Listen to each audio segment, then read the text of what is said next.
Hello students, this is chapter 9 algebraic expressions exercise 9.1।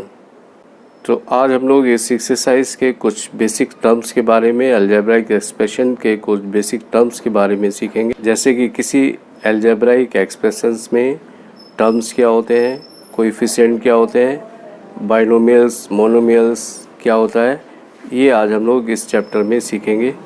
So let us start now.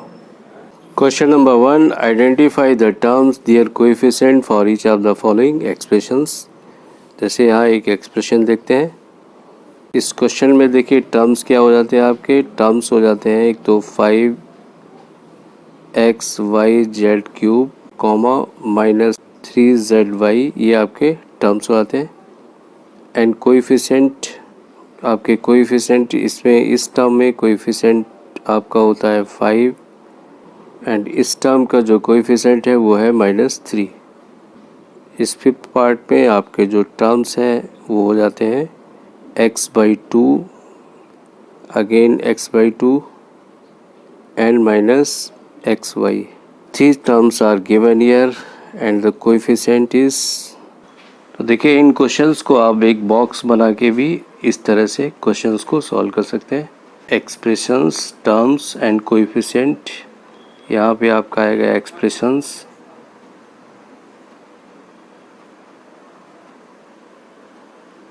Terms and coefficient. अब देखिए यहाँ पे जैसे आपको फिफ्थ पार्ट करना है, एक्सप्रेशन आपका आ गया x/2 plus x/2 minus xy, ये आपका एक्सप्रेशन आ जाता है। अब देखिए टर्म्स कौन कौन से हो गए, यहाँ पे x/2 टर्म्स है, x/2 अनदर टर्म्स है एंड -xy, ये भी एक टर्म है। तो देखिए यहाँ पे कोएफिशिएंट कितना हो गया, ये x/2 मीन्स 1/2, यहाँ पे 1/2, यहाँ भी इसका कोएफिशिएंट 1/2 है और यहाँ पे -1 है। तो इस तरह से भी क्वेश्चंस को आप सॉल्व कर सकते हैं। यहाँ देखिए सिक्स पार्ट में आपका तीन टर्म्स हो जाते हैं, 0.3a, 0.6ab एंड 0.5b, और इनके कोएफिशिएंट हो जाता है 0.3 एंड 0.6 माइनस के साथ में -0.6 एंड हियर प्लस 0.5। तो ये इसके कोएफिशिएंट हो जाते हैं।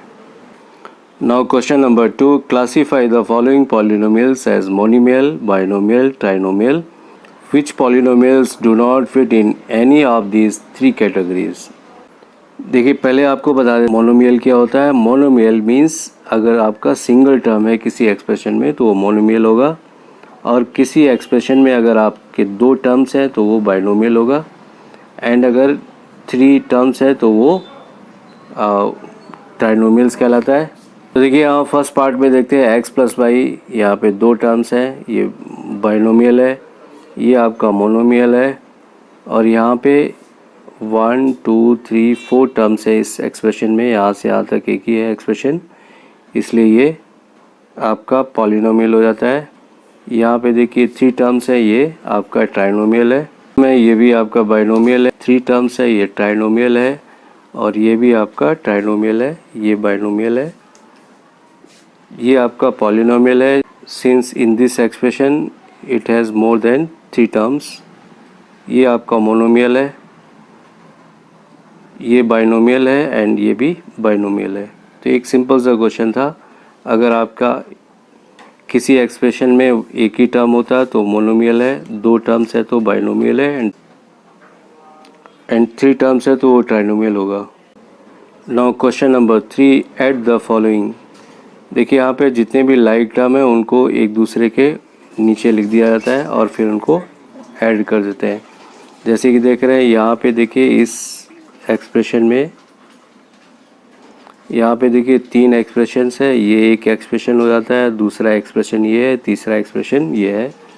इसको देखिए पहले हमने एक्सप्रेशन लिखा a - bc, अब दूसरा एक्सप्रेशन था bc - ca, bc को bc के नीचे लिखते हैं एंड -ca, एंड जो तीसरा एक्सप्रेशन था आपका ca - ab, तो ए बी को ए बी के नीचे लिख देते हैं, प्लस सी ए को सी ए के नीचे लिख देते हैं।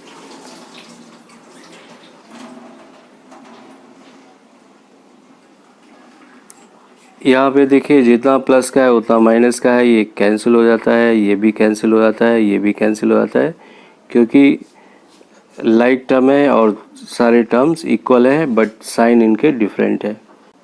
So answer is 0। Similarly in second part also, जो फर्स्ट एक्सप्रेशन है ये है आपका, सेकंड ये है और थर्ड एक्सप्रेशन ये है। देखिए सबसे पहले हम फर्स्ट एक्सप्रेशन को लिखते हैं, a minus b plus a b. अब सेकंड एक्सप्रेशन में b minus c plus b c आता है, तो b को b के नीचे लिख देते हैं एंड माइनस सी और प्लस बी सी को अलग लिख देते हैं।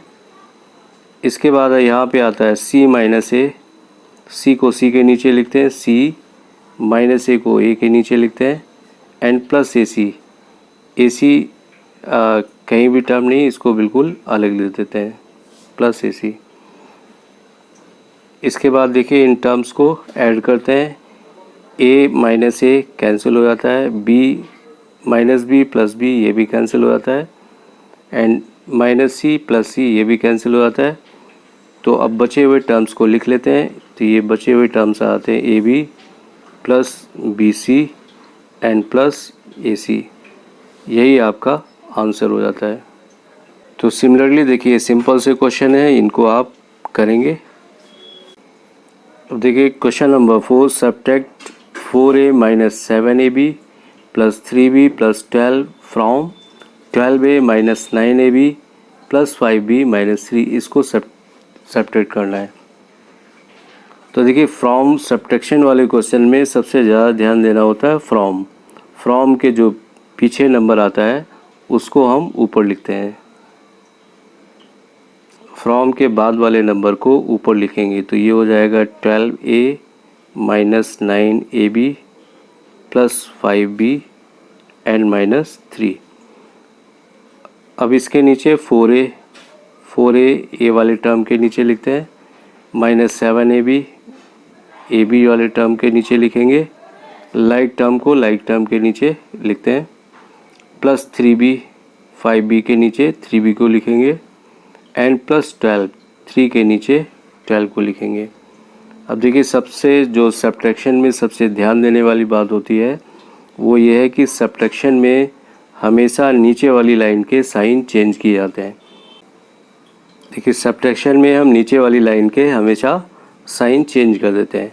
तो ये 4a प्लस का था, ये माइनस का हो जाता है, 7ab माइनस का था, अब ये प्लस का हो जाता है एंड प्लस 3b प्लस का था, ये माइनस 3b हो जाता है एंड माइनस 12। इसके बाद देखिए इनको प्लस या माइनस जो भी टर्म होता है उसको अकॉर्डिंग टू इंटीजर सबसे ज़्यादा इम्पॉर्टेंट है। यहाँ पे इंटीजर के अकॉर्डिंग ही टर्म्स को हम प्लस या माइनस करते हैं।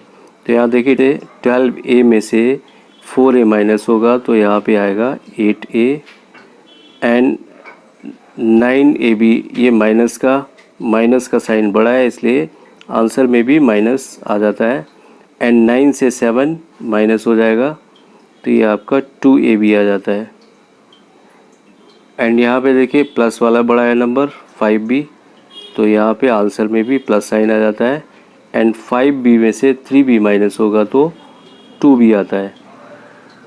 इसके बाद देखिए यहाँ पे ये दोनों माइनस हो जाते हैं तो सेम साइन हमेशा ऐड हो जाते हैं, तो ये माइनस 12 और 3 दोनों ऐड हो जाएगा तो ये माइनस का 15 आ जाएगा और यही आपका आंसर होता है। तो देखिए सारी क्वेश्चन आपको अपने आप करने हैं, इनमें प्लस माइनस का ध्यान रखना है। माइनस का जब भी क्वेश्चन होता है सब्ट्रैक्शन वाला, एक तो ये ध्यान रखना है, तो देखिए एक तो इम्पॉर्टेंट चीज़ ये है कि फ्रॉम वाले क्वेश्चन में जो पीछे वाला एक्सप्रेशन होता है उसको ऊपर लिखते हैं और पहले वाले एक्सप्रेशन को नीचे लिखते हैं। दूसरा सब्ट्रैक्शन में ये ध्यान रखना है कि नीचे वाली लाइन के हमेशा साइन चेंज कर दिए जाते हैं, अगर प्लस की जगह माइनस हो जाता है, माइनस की जगह प्लस हो जाता है। इसके बाद क्वेश्चंस आपका गलत नहीं होता है, फिर ये करेक्ट आएगा। तो बाकी क्वेश्चन करेंगे आप अपने आप करेंगे। So this was the last question of this exercise. Next class में आपसे फिर से मिलेंगे, तब तक के लिए thank you, have a nice day.